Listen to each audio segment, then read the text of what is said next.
So, you may have noticed the lack of opening music. That can only mean one of two things. Either this is a Geek Night special, or we're doing the second half of those questions we did way back in the day. Yeah, we did Questions Week. I forget what date it was, but if you go look at our website, you'll find a week of episodes consisting entirely of us answering questions, and we only answered about half the questions people sent us. And now we're going to answer the other half. Do you want to disclaim how we answer the questions? I think we'll just jump right into it. Suffice to say, these are questions submitted by all of you, our listeners. We picked the best or the ones that we can make the most fun of, and we just kind of put them in a random order, pretty much in the order that we received them.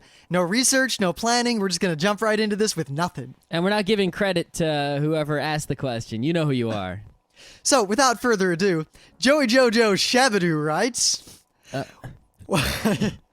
What one game have you guys played the longest? As in, I've played X game for Y years. Well, see, so that's longest, tough. Not longest as in, I've played Civ 2 more than any other game combined. But yeah, it's tough because I guess I played Pac-Man for the Atari maybe, and then I played that recently. So, between the first time I played it and the most recent time I played it, it's probably the longest amount of time. Yeah, so that would be Kaboom. Yeah, if we're talking video games. Right.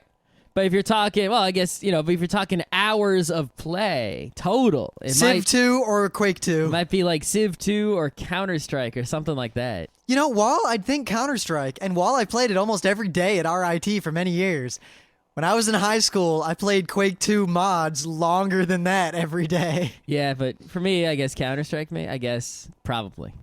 Yeah. I mean, in terms of board games, probably Settlers, just because games I played before that, I don't play anymore. Yeah. And even Settlers, I barely play. I mean, I guess the first board game I ever played maybe was like Candyland. No, it was Uncle Wiggly. No, I didn't play Uncle Wiggly. Uncle Wiggly was the first game I ever played that I can remember. My sister had Uncle Wiggly, but it was better than Candyland. Candyland in a long time. Candyland is not as good as Uncle Wiggly. Maybe like Gin Rummy or something, because card games are sort of I played them when I was young and I played them semi recently. Maybe like backgammon. I've been playing backgammon for. When was the last time you played it though? Like a year ago, maybe. It might be Hearts. Maybe no, because I didn't play Hearts until Microsoft Windows 95 taught me how. Oh really? Yeah. Wow, I remember my dad taught me how. Yeah. No, and then to this day, I've never my grandpa beat him. taught me all the card games I know. It was mostly like poker and rummy and that sort of thing. So. Rummy. Yeah. All right. What else we got here? Let me see. Already lost your space? Yes, because I didn't have my space to begin with. What characters in Team Fortress 2 have your highest playtime points? This question's a little bit not relevant anymore since we really don't play Team Fortress 2 I haven't anymore. played Team Fortress 2 in a few weeks, but if I remember correctly, the medic might have my highest playtime because there was a string when the game was hot where I was the medic all the time, but then I sort of stopped and then the game declined. But I think one time I got like 24 points with the demo man. That was my big score. Engineer is double all the other classes combined in terms of playtime, but Sniper has far and away the most points because if I do decide to be a sniper, I shoot everyone. All right. Especially on these new maps that are way too big for the way this game is designed. Yep. What do you guys think about people putting their names on games, e.g. Sid Meier's Civilization, Clive Barker's Jericho, Peter Jackson's King Kong? Once again, proper use of exemplia gratis. Props. Yeah, well, the thing is, it's sort of a two-way street. It's like, number one, I don't like it when you have sort of like this work of art and it doesn't say who made it at all on it. It's like... because knowing who made something, who is primarily responsible for something is huge because then you find out what else they did and you can find more things you will enjoy. If I buy a manga and it doesn't say Tezuka on it and then I buy another manga that doesn't say Tezuka, I don't know they're the same. Well, I guess it'd be hard not to know they're the same, but you don't know for sure. But if they all say Tezuka, you can buy one. If you like it, you look, and then you buy a whole bunch, and it's a good thing. But I mean, one thing that got us way back when we first made friends with Anime World Order, and they talked a lot about anime directors, and then we started paying attention to all the different anime directors, not just the big ones, but all of them. Mm-hmm. And we discovered a lot of anime that we liked, and we noticed that all the anime we hated were made by the same core of idiots. Yep, but there is a problem with this, and the problem is that a lot of these things, right? I mean, a painting by Van Gogh. No one made it but Van Gogh. It was all Van Gogh. No one else, right? No one else did it. But you look at something like a manga, right, where it has writer and artist, but they had a bunch of assistants and a bunch of other people working on it, editors and stuff, and those people get no credit whatsoever. And The problem is it could end up like a movie where, sure, you give them little tiny credit in the back, that no one ever sees, but then no one knows or cares about them, and you might as well give them no credit But at the same time, what's the purpose of having the name there? If the purpose is to kind of identify... Because look, if you look at Sid Meier, he made all the same kind of games. Yep, he did. So it's more of a benefit to the people, the consumer, just from a very much... I like the kinds of games that are directed by Sid Meier, or I like the kinds of games that are designed by Rainer Knizia. Yep, and you look at something like American comic books where they do give credit to all like the different people who work on it, like the colorist and the letterer and everything, right? And those people fought to get their names on those books, and they got them there. But now it's sort of... people do pay attention to the writers and the artists mostly, but there's a lot. It's not like a manga where there's one big name on it. That's easy to identify. It's a tough call because on the one hand, some people aren't getting credit for work they did, but on the other hand, it's more useful if only the most important person gets credit. They still get the credit. It's more that this is just making like a name prominent, like just selling a movie as in King Kong or Peter Jackson's King Kong. Because, King Kong is one thing, but by calling it Peter Jackson's King Kong, now you kind of just, from the title, know, all right, this is Peter Jackson's take on King Kong. I like Peter Jackson. I like King Kong. Let's see what happens. Yep. The only problem I have with this at all is just a lot of times I've seen people, marketers, try to sell one thing that might have been done a little bit by someone who's been big in other things. Like when Utena was first marketed in the US, they made a big deal on all the packaging that by the creators of Sailor Moon, because Sailor Moon was popular, and they tried to kind of steal all that popularity and ride on the coattails to sell Utena. Yeah, I notice a lot of that stuff goes on where someone who is like, a major creative influence on one project has like their pinky toe dipped into another project, but then they'll plaster that person's name all over it. Like if Steven Spielberg like looks at a movie, they'll be like, Steven Spielberg, oh my God, when he didn't even really make most of it, just to sort of profit off of his name. And but at the same time, the people who tend to do that are the people who dilute the value of their name, and then I ignore them anyway. Yeah, it's tough call. Sid Meier has rarely done me wrong. No, definitely rarely. Rainer Knizia, always on top. No, you remember what was that game? Tower of Babel? That one. Babylon? Tower of Babel. Yeah, I don't remember. That game, as far as I'm concerned, that game does not exist. Okay. Next question here. What is one thing you would do to make video games better as a whole? What kind of vague question is that? I don't know. Take more risks? Make better games. Let anyone make any game they want? I would make better games, thereby making video games as a whole better. That's a stupid question. You're a stupid person Make for asking games it. free? Okay. That would be a whole show at least. I don't know. All right. What's the most inventive game you've ever played? Katamari gets a lot of points for just being weird. Kinda. Tetris? Tetris kind of spawned a whole genre of gaming. Space War? Space War was actually not that fun. But there was the most inventiveness going on. Well, Think about how much they invented. By that Space logic, War. almost every Atari game is one of the most inventive games ever because they took nothing and made something. I think it's just another vague question, like the previous one. No, I think what games stand out as being, mold breakers or games that changed the industry. Final Fantasy 1 changed video gaming in a profound way. Yeah, kind of. Mario, Super Mario Brothers 1, Zelda 1. Mario 1 was the first platformer that didn't suck. Yeah, something like that. I don't know. Mario Space 64 Invaders. was the first three-dimensional platformer that didn't suck. Space Invaders. I don't know. All right, I guess you don't want to answer that one. Not really, no. All right. Do you think it is allowable and should be legal for people to modify the firmware of handhelds such as the PSP and the DS? Yeah. Yes. If you own something, if you own a physical thing, you should be able to do to that physical thing whatever you want. But at the same time, the person who sold it to you is within their rights to no longer support you. Yeah, they don't have your warranty could be void, which is fine or whatever. But if you own something, you should be able to do to it whatever you want to do to it, as long as you don't, break the law. Like if you take your car, you shouldn't be able to take out the catalytic converter. Stuff like that. But that's a different story. But for the most part, you own something, you can do whatever you want to it, as far as I'm concerned. So, what, in your opinion, is the saddest moment in gaming? The saddest? Because I've heard that Final Fantasy VII is sad, but I never beat that game. Well, it has a scene where someone dies. I know all about But it. that wasn't sad. Even when I saw it, I wasn't sad. All I could think was, why doesn't anyone do anything? Why are they letting this happen? What the fuck? Yeah, I didn't beat it, so it's not. It's I guess the saddest, but is what they're asking. But my saddest, I don't know. I got a little choked up when Eris tried to commit suicide in Eris. What was it? Celeste, not Eris. Celeste in Final Fantasy VI. I'll admit, I got a little choked up when it played the opera song again, and then she threw herself off the cliff. Yeah, that was a good scene. Yeah. I used to kill the fish to see that scene because I didn't want to save Sid.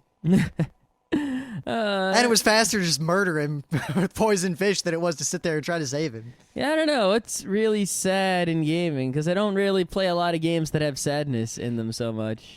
Quest for Glory 4 has something terribly sad happen near the end that I don't want to ruin. Uh-huh. Yeah, I can't even think of any sad games that I played. I can think of a few. Because it's mostly, you're going to find the sadness in, like, the Japanese RPG types. When Sid committed suicide in Final Fantasy IV. Yeah, that's where you're going to find it When all. Yang committed suicide in Final Fantasy IV. Yep. When Palom committed suicide in Final Fantasy IV. And I don't... Oh, yeah, when they get turned to stone, man, that's pretty sad. I got a little sniffly there, too. Yeah, that's a rough one. But, yeah, that's the only place you're really going to find the sad moments, at least as far as I'm concerned. I don't know of any other games that really have the sadness. I would say when, X game designer died in the real world, but all my favorite game designers are still alive. Oh, yeah, saddest gaming moment when the guy who invented the Game Boy. Oh, in the car Gupta? wreck. Yeah. Gunpei Gunpei. Yokoi. No, yeah. I was thinking of Samir Gupta. Yeah, whatever. That's a different guy. All right. I'm done with this question. All right. Oh, you want me to keep going? Yeah, go ahead. Dear Nostradamus, okay, please predict with your best use of imagination where gaming will be in 100 years, or will technological advances make it completely unrecognizable? Well, It's going to be perfect VR. That's obvious. if we're going to assume that gaming will be around in 100 years and there won't be the end of the world or anything. Humanity will not just transcend the idea of games and only do things that benefit society directly, or I don't know. Right. You will be able to experience anything you want to experience with no risk whatsoever. And it'll be exactly real, as if you were really experiencing it, and that will be it. I really believe that. I mean, 100 years. Think about how much gaming has changed in the last 10 years, and it's changing faster in the next year than it did in those 10 years. Yep. All right. What are your opinions of those other non-Burning Wheel games Luke Crane recommended? I think this is referring back to the interview we did with Luke Crane, where he recommended a whole bunch of indie RPGs. Mm-hmm. I think he mentioned Lacuna, Kill Puppies for Satan. The rest escape me at the moment. There's also Dogs in the Vineyard. And Inspectors. We've played Lacuna, and we've played Inspectors. I haven't played Kill Puppies for Satan, and I haven't played Prime Time Adventures. But Lacuna and Inspectors are the awesome, especially Lacuna. Any game by Jared Sorensen you should get. They're awesome games. They're really good. They're really simple, actually. A lot easier to learn the Burning Wheel. But and they'll really force you to kind of refine your role-playing chops. Yeah, they're not really the greatest for like huge campaigns, but they are excellent for like one-time convention games. That's like perfect. Or friends coming over, need a party game, and you're tired of apples to apples. Perfect. Or if you want to get people who aren't great role players to be better role players, play a game like Inspectors, where the actual game mechanics are really simple, and the game really just forces you to tell your part of the story, and everyone takes turns telling their parts of the story, and you just roll dice to find out if a good thing happened or a bad thing happened. And if a bad thing happens, the DM decides, and if a good thing happens... And they tell your happens, part of the story for you. Yep. All right. What is your favorite out-of-the-box tabletop RPG setting, without consideration the actual mechanics associated with using it? So they're talking probably about, like, Forgotten Realms. My answer is Forgotten Realms. My answer is I'm not a big fan of out-of-the-box settings so much. Why? I don't know. Well, okay, maybe I can say, what makes an out-of-the-box setting any different than, say, a setting that our DM Alex wrote? I mean, nothing. It's still I'm just not really into them so much. I'm not like I know a lot of people. They're crazy, with the world building. Like they're so into that, developing world, and like they also it tends to go along with people who like Marvel and DC comic books, because it's like this universe and it's all about the setting and all the details of the setting, and that doesn't excite me the way I know it excites a lot of other nerds and geeks out there. The reason it excites me, the reason I like to play in a setting that's very fleshed out, is that especially when there's a wealth of resources and it's commonly known, like it's like Forgotten Realms, where a lot of people know the basics of the setting and the history. It's a lot easier to play in character and be able to liberally sprinkle details or know things that your character would know without having to constantly ask, would I know this? Yeah. Is it there? That's all that's all well and good, but I'm saying is that it seems like there's a lot of people who are just into settings, like they just love settings, and There's nothing wrong with that. If you're one of those No. people, you would have probably been playing Living Greyhawk, even though I think they killed that and now it's Living Forgotten Realms. I didn't say which- there's anything wrong with it. I said I'm not one of those people. So setting, I don't really enjoy settings. Like a setting alone doesn't like get me excited. So I don't really like one over the other. So maybe I could say like, I don't know, this is a Star Wars RPG. I could say that, or there's the Cthulhu RPG. So maybe I could say 1920s Call of Cthulhu or something like that. But See, I'll say this though. a pirate setting. The Shadow, because it says independent of game mechanics, the Shadowrun setting. Oh, Shadowrun setting's pretty So, cool. I mean, it's futuristic cyberpunk plus fantasy. 7th Sea is also kind of cool. 7th Sea is really cool, and anything involving pirates,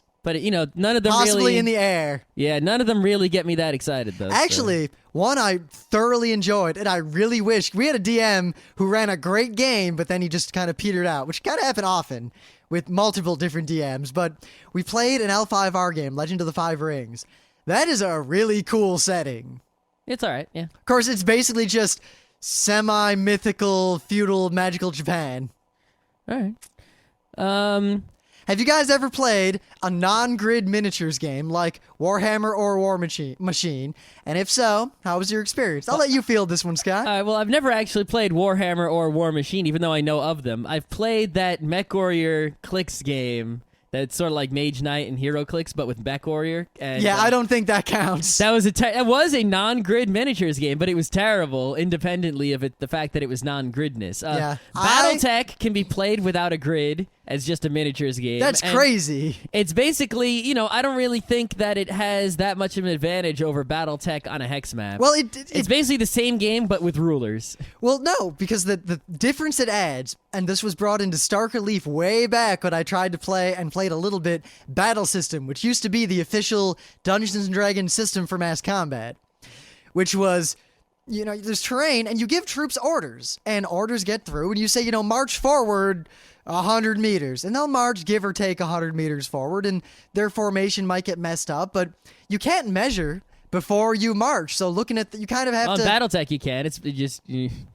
You can measure whatever you want. See, you're not allowed to measure. You kind of have to eyeball it. Well, and that's. I was talking specifically about the BattleTech. Yeah, I'm talking miniatures about game. Battle System, where in that sense, it's kind of a lot more realistic in that you have a vague overview of what's going on as the commander of your army, and you're sending troops out to do things, but it's not like you can tell your troops to move forward 8 hexes and then fire because you'll know that you'll be exactly in range of shooting the tank that can't shoot back. There's a lot more realism there. Yeah. The only drawback is it takes a lot more time. You need a basement that can go undisturbed for months on end as you play 4 hours of this game every Sunday. Yeah, I'm not opposed to playing a non-grid miniatures game. I'd kind of like to, but the problem is that it costs a lot of money, especially something like Warhammer. The setup is insanely long. The play is insanely long. It takes a lot of time with the rulers and such, and it's just all that stuff around it is very difficult. If I could say play Warhammer on the computer and get any units I want and get the rules in a PDF,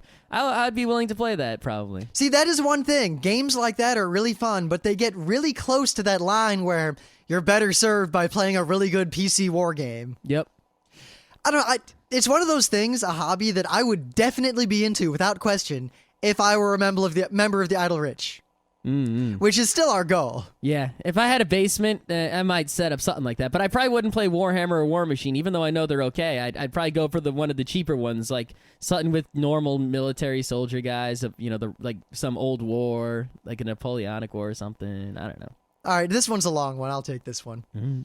I purchased a copy of WarioWare for the Wii based on all the hype you guys were spouting prior to its release. Emphasis added by Rim. I would like to point out, this isn't the question, that the hype was everything we said was basically, the other WarioWare was great. I'm really looking forward to this WarioWare. As long as it's the same as that previous WarioWare, it's going to be great.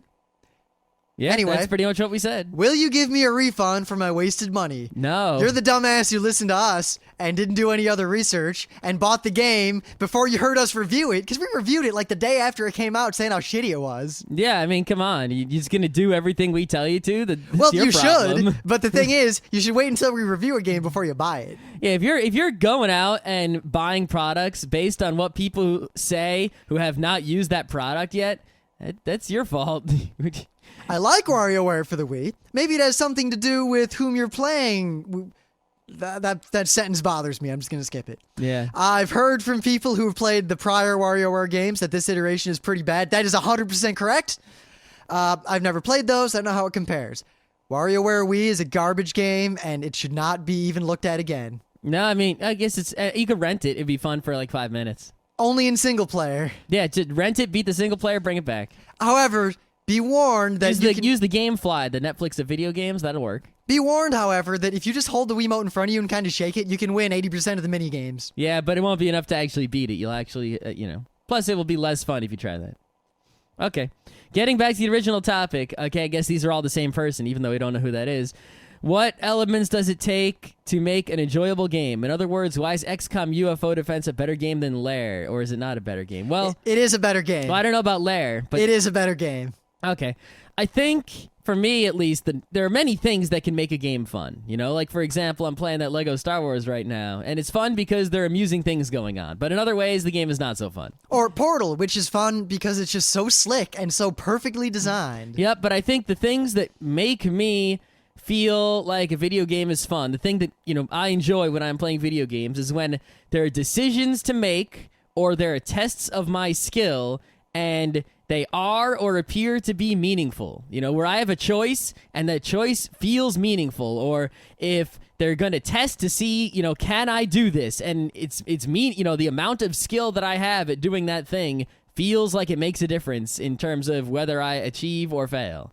And that is what makes a video game fun. When I feel like I am challenged and then I rise to the challenge. That's pretty much it. Yeah. Hey, Raymond Scott. Why the hell do you guys think everyone stopped playing Pokemon? Pokeminas. I believe he means Pokemon. Because it just, after you beat the game and the Earthbound part of the game is over, it just becomes a World of Warcraft grinding game? Pretty much. This is probably in reference to the fact that people on our forums were losing their shit over Pokemon, and now only one person who has always lost his shit over Pokemon is continuing to lose it. Yeah, and it's everyone like else has their shit back. I never assumed more of Pokemon than it was. This is the most recent Pokemon game is the third real Pokemon game I've played. And I had never played a Pokemon game before. And you play it, and it's an RPG almost as good as Earthbound. And Earthbound is a great single-player RPG. And then as soon as it's over, and there's no more new RPG stuff to do, the only thing left to do is level up Pokemon and collect Pokemon, which is not fun unless you like that sort of thing, which I don't. Pretty much. A lot of people try to make the argument when we talk about how shitty World of Warcraft is that, well, you guys play other games that just as bad, do the things, And I just have to point out once again that anytime someone makes that claim, usually by the time they make it, we've already given up or figured out on whatever game that we're talking about, and Pokemon is no exception. I have not touched Pokemon in like 5 months. I don't think I'm ever going to even put it back in my DS. I might, but I can't. I wouldn't plan on it. It might just be like a spur of the moment thing. If I lost my Pokemon cartridge right now, I wouldn't even care. Yeah, I wouldn't be too upset. I wouldn't be upset at all. All right. What do you think is the most fundamental component to obtaining high scores in FPSs? Tactics, precision mouse controlling, reflexes, defending, attacking, fighting the team, going solo, etc. All of the above? I can answer that because I'm no slouch. I'm real good at FPSs. I've been playing them for almost as long as they've existed. You're better than most people, but you're no fatality. No, I'm not. We're sort of like in that in-between area, like where, there's millions of people around the world playing FPSs. We're better than most people. Any random guy, we can probably beat him. But there are those people who are on like the professional level, and we are not on their level. I am better than Scott, though. Nah, it's sort of like the best baseball player in town would get crushed in the major leagues. And any old style or Twitch FPS, you can't pretend that you have even a chance against me, as was demonstrated when we tried to play Quake 3. I could with some practices. Yes, with some practices. Yeah, you like a few minutes. More than that. Plus, that map was not my. You chose that map. And I chose what poorly. Anyway, pretty much, it was 20 minutes of me standing anywhere with a railgun shooting Scott as soon as he spawned. Yeah. Anyway. But you want to know how I got so good at FPSs? I've been playing them for over a decade semi-continuously. And that's the only way to get good. And furthermore, playing modern FPSs will not make you great at FPSs. It'll make you pretty good at FPSs. But like Team Fortress 2 will not give you FPS skills beyond a very low level. Nope, not If you really. want to get really good, you have to get a copy of Quake 2, beat the game first off, just to get, the basic skills, Yep. and then find some people or some bots and play Beat Quake. the game without cheating, by the way. Yes, play Quake 2 Lithium Deathmatch until you are good at it. Then play Quake 3 until you beat it on the hardest difficulty level, and then play that with your friends until you never lose. And if you do that, then The you're going to problem is, don't just play with your friends, because you'll run into a situation where, one friend of ours told a story that he went to his friend's house and they were all playing Quake 3, right? And they were all like, yeah, we're so great. This was Skojo, I believe. Yeah, but they were only playing against each other, and they thought they were so great. So Scott Johnson sat down and played and just killed them all. So you have to actually find people at the higher level, that will just kill you instantly, so that you can build your skill up to, Yep.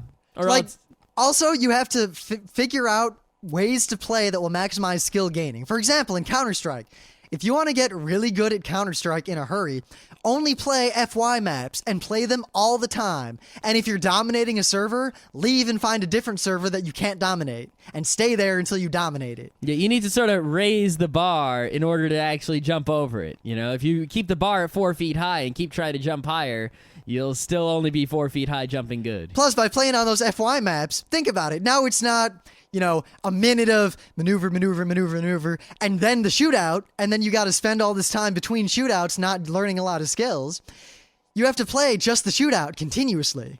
Yep. I'm really good at FY maps. Yeah, and if you wanted to get really, I think the game that probably gave me the most skill over time was playing Action Quake 2, and I have several friends who will agree that game will give you some motherfucking skill in a hurry. If you can get enough people to play it, yeah. Yeah, the game is hard as balls. I think in general the problem is a lot of the Twitch FPSs have sort of fallen out of favor, and they're mostly old, and new FPSs are not that way, so it's very hard to get skill in sort of the Twitch aiming high speed FPSs with the modern FPSs. Yep, but if you get the skill in the old FPSs, when you start playing modern, new, slow ones, you're going to rock. I mean, think of this. When Quake 3 came out, everyone was excited about it. And all the hardcore people were like, oh man, all the mods are moving to Quake 3. We're going to play Quake 3. And then everyone started playing Quake 3. And all the hardcore people immediately complained about how slow and easy the game was compared to Quake 2. It was slower and and how big easier. the models were and how easy it was to hit people. And, yeah. Yeah, if you want, just find out whatever game Fatality is playing and play that. And that way you'll... Yeah, because I don't think that guy would be playing a game with a low cap. No, he mostly plays like Quake 4 and stuff now, which I heard is pretty Twitch, so... Yeah, And I kind of want to get into it. I played it once, and it was pretty Twitch, so... Okay. What is the worst game you have ever paid for? Monkey Ball for the Wii. Monkey Ball for the Wii? Yeah, that's right. I've never paid for a worse game. Nope. Don't think so. Okay. Have you ever owned and used a Tamagotchi? I never owned one. I think I might have used one once. I got a funny story about one. At summer camp, one of the counselors in the adjacent cabin had a Tamagotchi that he was caring for, and people would sneak in there and feed it till it died to upset him. Now, that raises an interesting ethical question. At what point is that murder and not just nothing? When it's a biological organism that you fed until it died? But what if we made an artificial intelligence that was equally complex to a human intelligence? I don't know. That's for another question. If money and resources were no object, and you were asked to make a video game exactly as you wanted, what would it be like? Now, he goes on to say, what platform would it be for? Now, you made a really fundamental error in asking this question. You asked what platform? Xbox, PS3, Wii, All PC? of them. No. If money and resources are no object, one, I make my own platform. That is exactly what I need. Yes, I would make an arcade machine. Two, if money is no object, I make perfect VR. That too. And that's my game. Yeah. This question takes way too much. It does. Follow-up question. If you had to change the game so it had mass market appeal, would you change anything? Yes. You're making the false assumption that my perfect game has no mass market appeal. Also, I would... With infinite money, any game can have mass market appeal because I can have infinite marketing. Also, if it's perfect VR, I just tack on some sort of VR sex hall. Yeah, sex and violence. There you go. Yeah, you go into the fighting room and then you go into the sexing room, and then humanity starves to death because no one leaves the VR world. You know, that might be the perfect game, is the VR sexing room.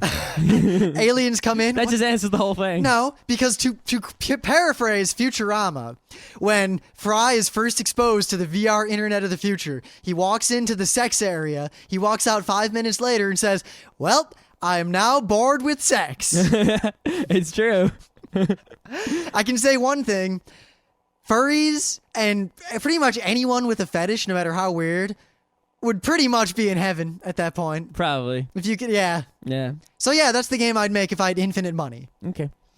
What is the longest in terms of length board game you've ever played? Die Mocker, it took 4 hours. We're about to play it tonight. We're about to play it. It's the second time Rim's played it. It's the first time I've played it.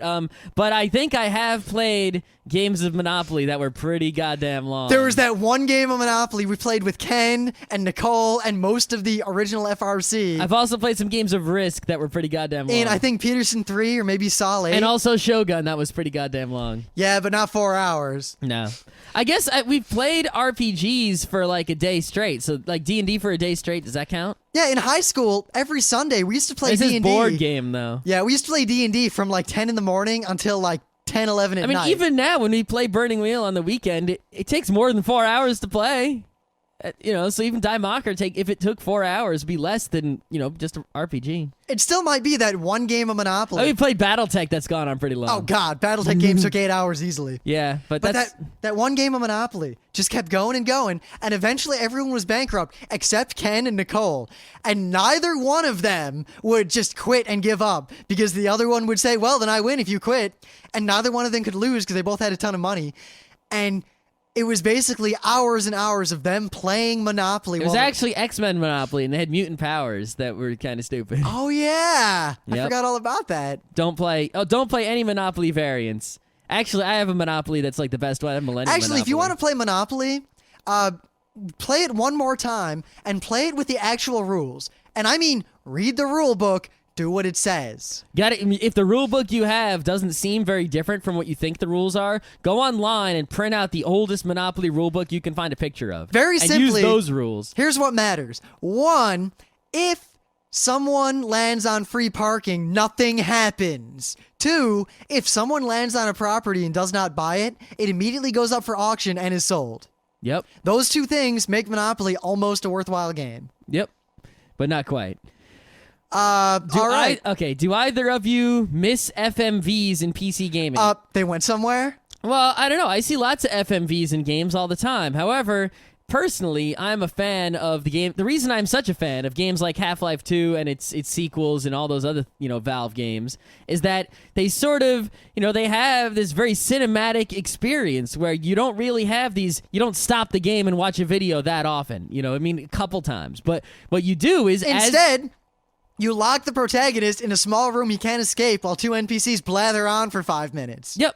Because that's so much different. It's not that much different, but, the plot sort of, it happens around you, and it does provide a more cinematic experience that, when you switch to an FMV, you're really taking me out of the zone here. And I'm like, I noticed that it's an FMV. Now, I was cool with, the Resident Evil 4. Resident Evil 4 was very good. Yeah, that was the good problem stuff. is, every game has now been aping that poorly. Have they? I don't know. A lot of new games, I've been told, because I avoid games Resident like Evil that. 4 is the only game I've played like that, so I guess if there are other games doing it, they must suck, and I'm not playing them. I guess it's just, theoretically, I like games to have good stories, but it bothers me if the only way to present the story is to stop the game and show me a movie. Because then, you might as well just show me all the movies without the game. There are 2 times where I'm really, really okay with an FMV. One, if you have a starting FMV and an ending FMV. Yeah, like an FMV at the very beginning, even before I push start on the main menu, that's fine.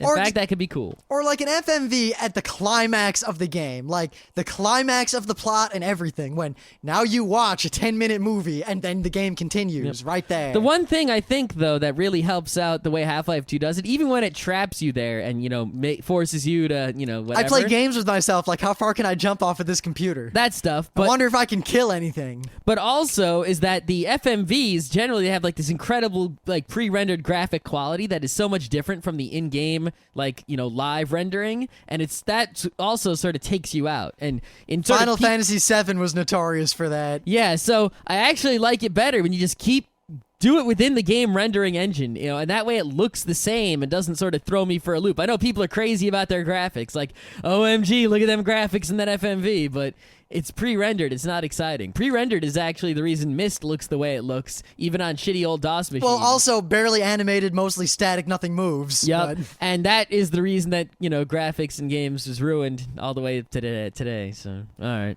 How the hell do you get good at FPS? We just answered this. Maybe some tips? How did we let a duplicate get in here? Because we didn't really check them. All right, next. All right, you two come across as incredibly competitive, especially with each other. Have you ever tried to work together at a board game like Lord of the Rings or a video game cooperatively? Well, we played the Lord of the Rings game at RWAG, it's at a terrible RIT. game. I like that game a lot. It's I a own terrible it. game. It's a great game, and It's I own terrible. it. The thing Crap. is, you suck. You didn't even participate in the victory, I don't think. I've played it enough times. So everyone other than Scott was determined to beat that game on the difficulty. I had already played it a few times and decided it was crap. So we kept playing it and kept playing it, and I realized the benefit of that game, because when we beat it, like we got to the end, and I think Luke was the one who had the ring, and he did all the checks, and we stopped, and we'd been playing this game so long and so hard over so many weeks and always failing, and we finally did it, and we all look around, and someone says, "Did we just win?" And he picks up the rule book, he flips through it, we look at the board, yeah, we just won.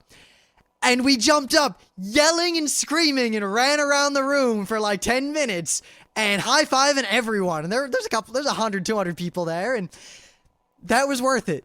Yeah, I generally do like co-op games, or people are working together. I mean, sometimes we play Advance Wars, like 2-on-2 or something like that, and that's fun times. The only thing is, playing Lego Star Wars recently, is like when Rim will run off the screen and try to trap me, or we're playing River City Ransom and he'll beat me up. I point out that Scott says I run off the screen and trap him. Usually, what it is we're playing the game, and Scott just runs off somewhere without saying anything because he wants to do some puzzle. And he just runs off, and then as soon as he hits the edge of the screen and can't run any further, he yells at me, who's trying to actually beat the game, for not following him. I'm the leader and you're the follower. That is how it works. Yeah. No, but co-op games are fun. The problem is sometimes if the people don't really work together so much, you can sort of get diversions. Also, like sometimes we'll play a competitive game and say we're going to work together, and what ends up happening is we destroy everyone else, and then we end up turning on each other to see who actually wins. Yeah. Yeah. Oh, well. I really like games, like especially board games, that have conditions for shared victory. Yeah, that's always good times. I think Illuminati did that really well. Yeah, because you can trick someone into thinking you're going to give them a shared victory and then dick them. But also at the same time, more than once, Scott and I have both just said, you know what? Fuck everybody, and just won Illuminati by just totally ganging up on everyone. Yeah, because like if we just stand there, you look at the board and you say, hey, Rim, we can get a shared victory if we do this and no one can stop us. Okay, ding, we done it. And co-op games are fun, like co-op Doom, good time. Playing Doom co-op is great, and also Crystal Chronicles with 3 other people. Yeah, that's good. Still, seriously, one of the best gaming experiences of my life. All right. With all these conventions you talk about, I was a little surprised to see you hadn't talked about QuakeCon, unless you haven't heard of it, then it's understandable. Well, I know about QuakeCon. It's in Texas, right? And they play Quake? What do you think about QuakeCon, and have you ever considered going? I never really considered going so much. I mean, I like FPSs, but I don't like an FPS is enough to go to The farthest Texas. I've ever gone for a convention was Chicago for Anime Central, which is a pretty big anime con, or Raleigh for an anime con where I was staff. Yep. And beyond that, we're going to PAX next if I year, was a but- guest at QuakeCon and they paid for my badge and they paid for my plane and my hotel, I would go. Yeah, I guess for a gaming con, there's a million gaming cons near me, so I'm not going to go far, even for a prestigious or big one, unless it's Essen. Yeah. I'm mostly going to go to I'll mostly go to board gaming and tabletop role-playing cons, because that's where you really play with other people. For video games, we have internet. I can play Quake in my house. Going somewhere to play Quake is sort of outdated in a way. I mean, I used to go to LAN parties, especially in high school, before there were LANs, and then that kind of died in college when I lived on a LAN. Yeah, so it's sort of like what's the purpose? I like to go to a gaming concert, tabletop, and role-playing action where I need other people in the room with me, All right, what games would you murder each other for to have on the virtual console? I don't think I'd murder anyone for any game. Way to kill the spirit of that question. Maybe if it was the true virtual reality sexo, then I would murder somebody. I guess just what games should be on the virtual console that aren't? Oh, I know a game I would murder you for to be on the virtual console. Huh. Push a button and 2 rims pop out. That way, I'd kill you, and then there would be 2, and then I'd be like, hey, I actually made And then more you could have rims. that threesome you've always wanted. All No, right. but it would be... Does the Wii excite you at all? If so, what the fuck for? Well, my Wii excites me on a daily basis, but that's really none of your business. Oh, God. I saw that question a minute ago, and I've been staring at it the whole time, just waiting to say that. The Wii only excites me in the unfulfilled potential, but I don't really get excited about it. The thing is, part of this question was written back when we were still in the Wii drought, and now we got Mario Galaxy coming out. Today. Yeah. Now everyone knows the day we recorded this. No. I'm excited about these games, and I'm excited about eventually games using the DS, and I think a lot's going to come to the Wii. I don't think the Wii is going to die anytime soon. I think we're going to have some great stuff for it. Yeah. All right. What would it take for you to buy a 360/PS3 besides more free time? Well, More free time? a PS3, there's almost nothing, because I can't imagine a game that would come out for the PS3 that would warrant the cost that wouldn't also come out for the 360. Yeah, I mean, right now, if I look at the PS3, there are some games on there that I might want to play. But if I look at the price, I say no. So in order for me to buy a PS3, I'd literally have to be so incredibly rich and have so much free time that I played all the other games I want to play more than those games and still want to play more games. The 360, if I had more free time... If I wasn't a podcaster, we'd probably have 2 360s. Yeah, probably, and an HD TV, because that's sort 2 of HD necessary. TVs, so we could play against each other. Probably. Seriously, that's not a joke. We would probably, seriously, each have a 360 and a computer in our bedrooms. And, yeah, the 360 is fucking awesome. It's pretty good. Almost entirely because of Xbox Live. But I mean, right now, look at me right now. I have more video games than I have time to play. I just bought a $1,000 office chair. Every minute of the day that I want to play a video game, I have a video game available. More than one. That fills my desire. So why in the world would I buy another video game until I beat one I've got? And thus, that's pretty much how it goes. I barely even spend money on gaming anymore because, what am I going to buy now? I'm buying a Go board because I've exhausted almost the entirety of German board gaming. Yep. That's it. All right. Has a video game made you cry, scream? We talked about this. Have we? Yes.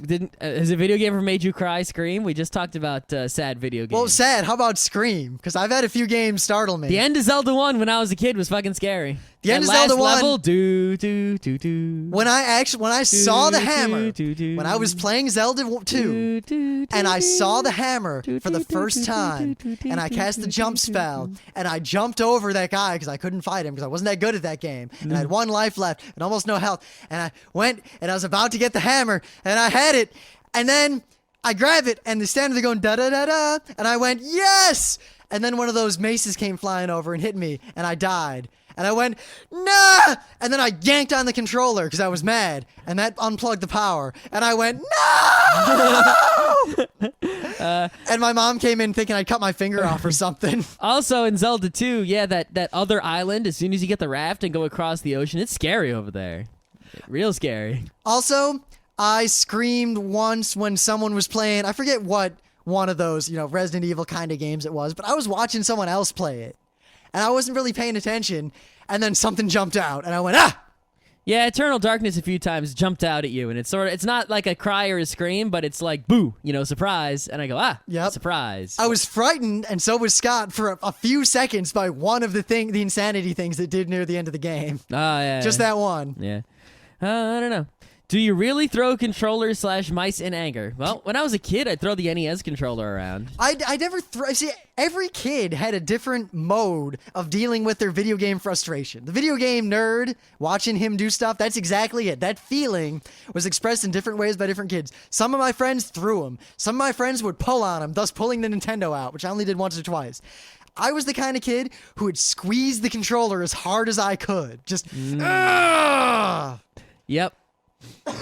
Yeah, but not anymore. Now, I really, video games don't anger me so much. Because if a game is going to anger me, I just stop playing it. That's because you don't play. When I was a kid, I paid $50 for that game, and that was the only game I had, and I had too much free time and not enough games. Also, when I was a kid, I wasn't going to let the video game beat me. No I was going to way. beat the video game. No way was it And going to beat me. playing Mario 3, getting near the end of the game, I would die like 9 times in a row on one world in World 7. One level in World 7. And, you know, the 7th or 8th time you die, the 9th time you die, that's it. In Smash Brothers Melee, what characters do you play Falco. as?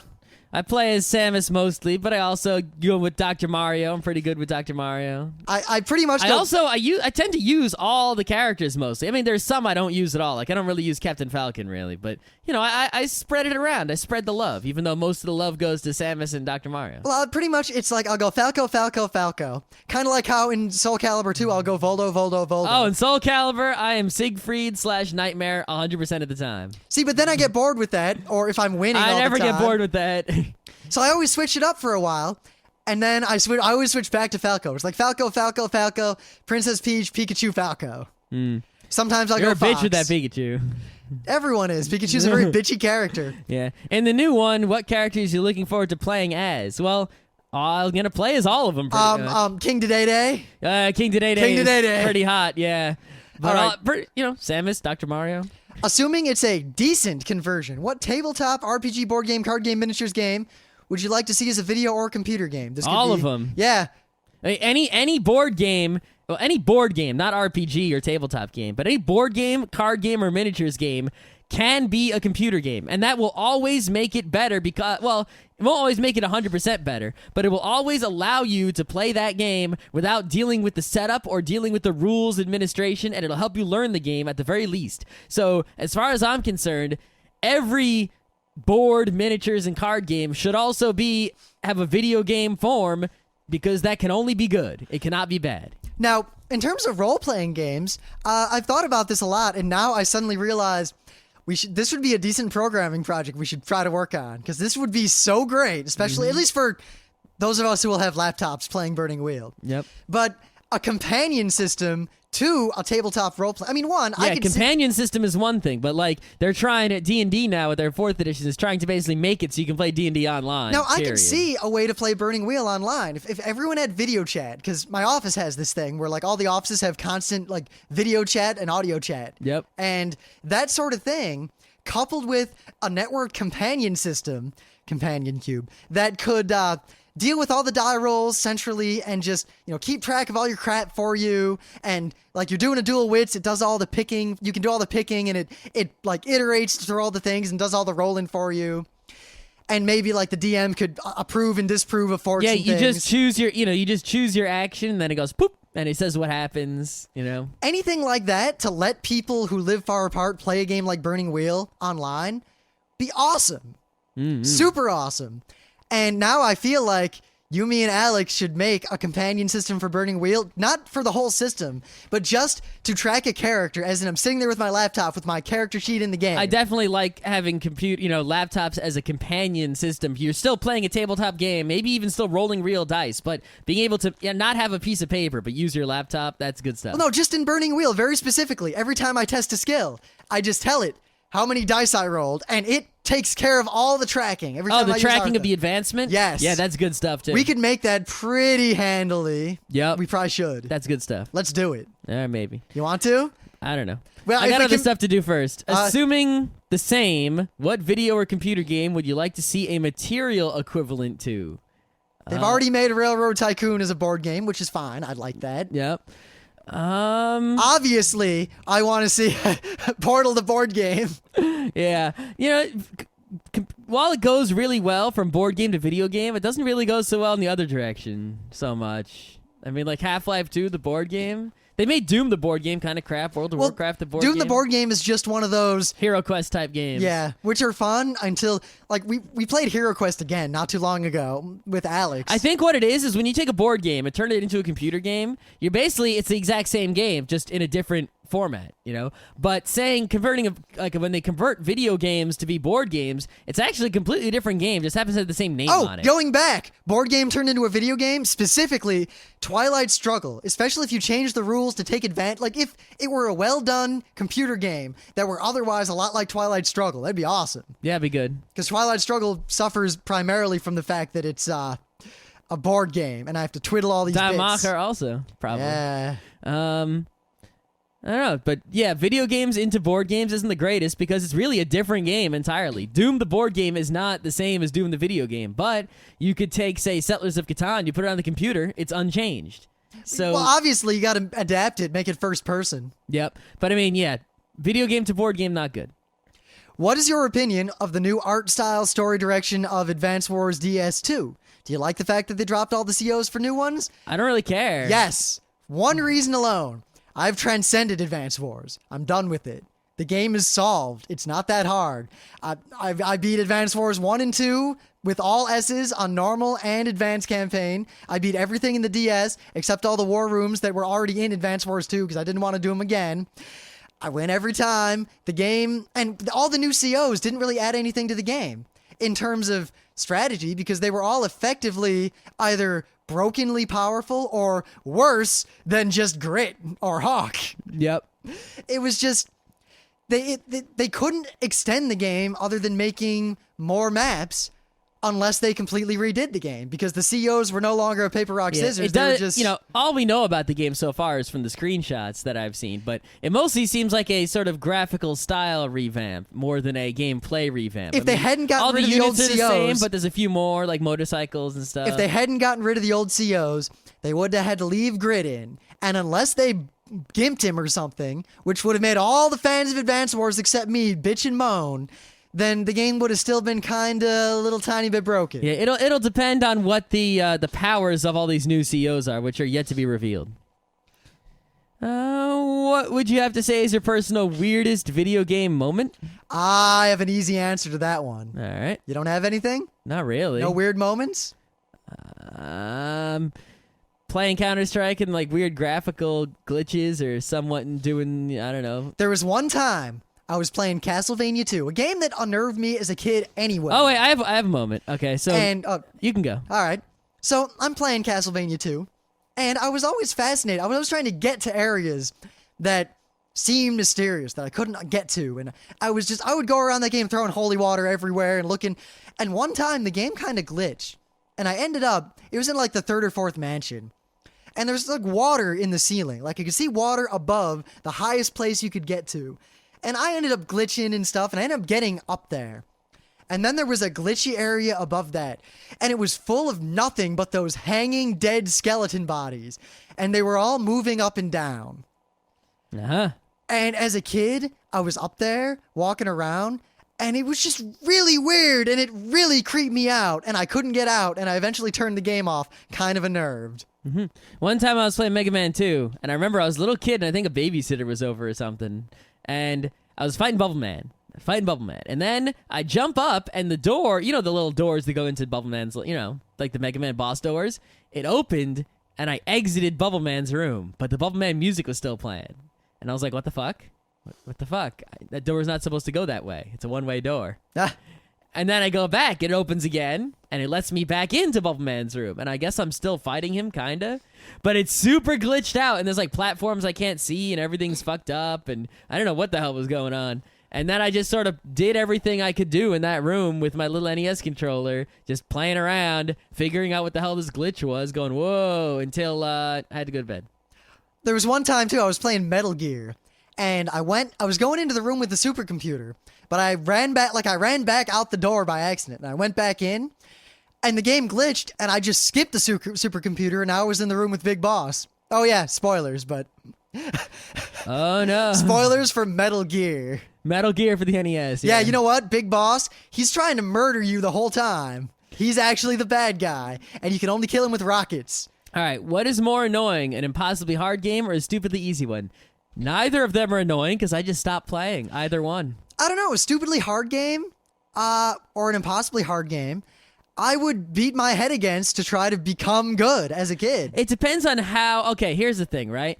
If it's stupidly hard in a way that is just, if it's stupidly hard, right? Then I wouldn't even try. I'd be like, fuck, this is just stupid, right? Yeah, but if it was actually a challenge, like a challenge that meant that my skill or my figuring out skills were low, if I actually felt that I was inadequate and I was not succeeding where others have succeeded and it was my fault that I was not succeeding, then I would keep beating my head against it, But if it's just stupidly easy, I just like yawn and I stop playing, I guess if it has to be so impossibly hard, well, if it's impossible, then I just wouldn't play it either. The difficulty of this game is legendary. Yeah, it has to. The only time that a game can be annoying to me is if it's not impossibly or stupidly hard. It's just hard. It's just above what I can do, and I have to build up to it. And all those hundreds of times I fail until my skill grows will be frustrating. Maybe. All right, we're at it. This is the end. This is the last question that we took. No. Do you think big FPS... Oh, it's a dumb question. Oh, well. We can do a little bit of history here. Do you think big FPS games can still be distributed using the shareware model that made Doom so popular? Shareware's dead. Well, shareware is stupid. Shareware is dead. Shareware has been dead for over a decade. Some people still make it, but it's stupid. Shareware is not a viable business model. No one cares about it. It's a crap idea. At best, there are demos now. And you know what? The demo for BioShock did really well. And a lot of people probably bought BioShock because of that demo. Yeah. A demo is not shareware. Yeah, back in the day, the shareware was basically, all right, we'll give you the game, most of it, but we'll put an annoying message on it, and if you pay us money, we'll give you the rest of the game. Shareware only existed because there wasn't an easy, ubiquitous way to distribute software. There was no internet like there is now. So people would sell discs of shareware, and then if you liked it, you could mail for the full game and things. And I paid $5 for a shareware of Doom 1. Mm-hmm. And then I pirated the wads to get real Doom from a BBS that I dialed into. Pretty much shareware was something that existed before the days of the CD-ROM, you see. Because you would get shareware on floppy disks for free, and then if you liked it, you would send away to get the rest of the game on a bunch of floppy disks. Or you would dial into a BBS and pirate it. Or that. But once the CD-ROM came around, people could just buy a CD-ROM with the whole game on it at CompUSA, and that was pretty much like, all right, shareware started to go downhill, and then the internet just put the final nail in the coffin. Everyone could download everything. So also, now, it's either freeware or open source or proprietary. Those are pretty much the three ways. And also, no matter which one of the three it is, a demo is probably a good idea. Also, while shareware was just the method used when Doom came out, I don't think shareware had anything to do with Doom being successful. Doom was successful because it was the first real FPS. Yeah, pretty much. Straight up. It was also pretty 3D. It was actually kind of 3D. It was a 3D game. Wolfenstein 3D was kind of 3D, but less so. Much less so. Wolfenstein Quake 3D. 1 was the one that was really 3D first. The thing is, Quake 1 was a worse game than Doom. Yeah, but even Quake 1 didn't let you aim up and down. So really, it was Quake 2 that was the first real 3D all the way. Well, what I would say is that Doom itself was the first real FPS. Quake 2 was the first modern FPS. Yeah, that's about right. All right. If you like this, I suggest you go back to, I think, October 16th was when we did the first questions week episode for this, where we answer another hour's worth of these video game, board game, role-playing game questions. And now we're going to go eat dinner and now we're going to go cook some chili games. And play Die Macher. It's Die Macher. Die Macher. You suck.